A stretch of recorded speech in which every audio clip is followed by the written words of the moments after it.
a respeito do pastorado feminino. Pastorado feminino. Tem base bíblica para a mulher ser pastora.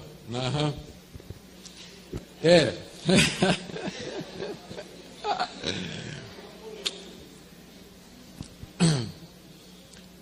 Certo. Veja só, pastor, eu sou a favor do ministério feminino. Eu sou a favor. Mas não do ministério feminino ordenado.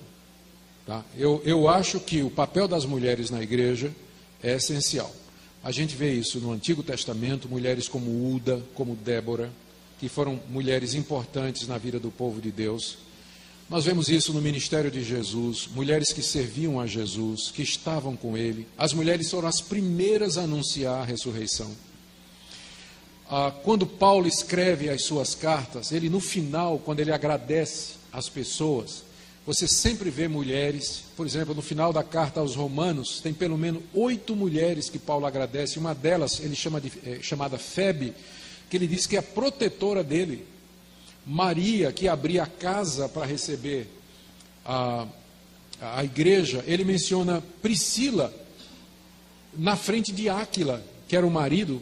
Toda vez que ele se refere ao casal, é Priscila e Áquila, não é Áquila e Priscila, mas Priscila e Áquila. Por quê? Porque provavelmente ela era muito mais dedicada e se destacava no serviço a Deus.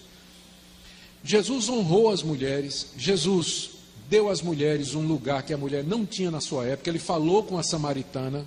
O judeu não falava com o samaritano, e com mulher samaritana menos ainda, né? Então ele, um homem judeu, falou com a mulher samaritana. Ele tocou em mulheres, aquela pecadora que veio lá naquele jantar, ungiu os pés dele. O judeu ortodoxo teria pulado, né? Mas Jesus deixou que aquela prostituta lavasse os pés dele e tudo mais. Então Jesus de fato valorizou as mulheres, o ministério das mulheres era muito importante. Então eu sou a favor do ministério feminino, eu acho que as mulheres são extremamente importantes no reino de Deus. Sem elas nós não teríamos como organizar as igrejas, as nossas famílias, o trabalho missionário. Na minha denominação, as mulheres são a maioria dos missionários que nós temos, a maioria de mulheres, de obreiras que vão para o campo, começar trabalho, sustentar trabalho, fazer trabalho. Então eu sou grato a Deus por isso. Todavia, dito isso, mesmo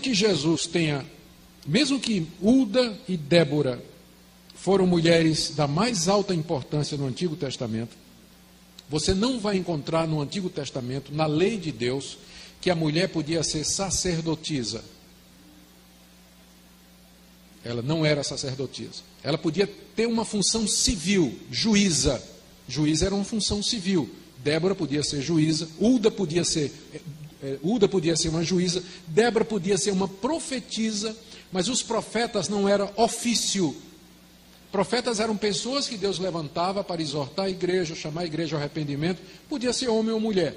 Mas o ofício, aquela pessoa separada, ungida, para se dedicar ao governo do povo de Deus, isso era um cargo no Antigo Testamento para o homem, era o sacerdote. Não tinha sacerdotisa em Israel. Quando você chega no Novo Testamento, em que pese todo o apoio que Jesus deu às mulheres, ele escolheu 12 homens para serem apóstolos. Ele podia com facilidade ter escolhido apostolisas ou apóstolas, depende do nome, da designação.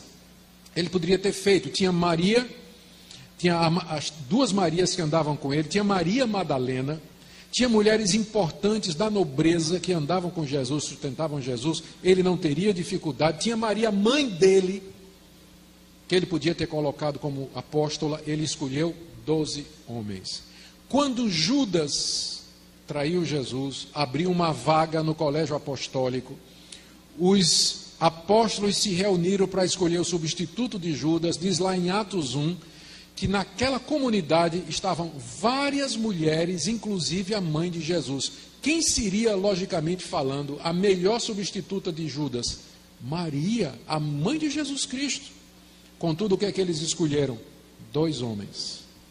Quando teve o problema, lá em Atos 6, das viúvas, as viúvas estavam sofrendo na distribuição.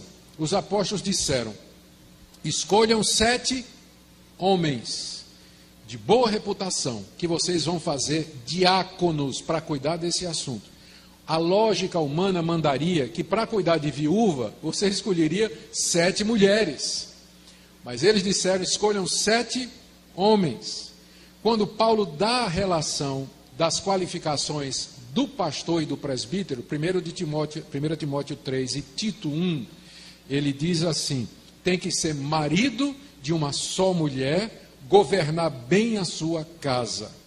Então, é evidente na Bíblia, que o cargo de liderança eclesiástica da família e da igreja, Deus reserva para o homem cristão capacitado. E que a mulher é importante, serve, sem ela não dá para fazer, mas Deus deu diferentes funções. Não é que o homem é melhor, ele não é melhor do que a mulher. Na verdade, eu acho até que as mulheres são mais capazes. Lá no Mackenzie, tem 3.000 funcionários, 3.000 professores. Se você pegar a proporção de mulheres capacitadas, o número de mulheres com PhD, DDD, TNT, ODD, tudo de título que você imaginar, é muito maior do que os homens. Elas já tomaram o lugar dos homens na academia. Doutoras, pós-doutoras, as mulheres são extremamente capazes. Todavia, essa não é uma função que Deus atribuiu a ela. A liderança na igreja é para o homem cristão qualificado. Então, eu não vejo como, na Bíblia, justificar o pastorado feminino. Não encontro como.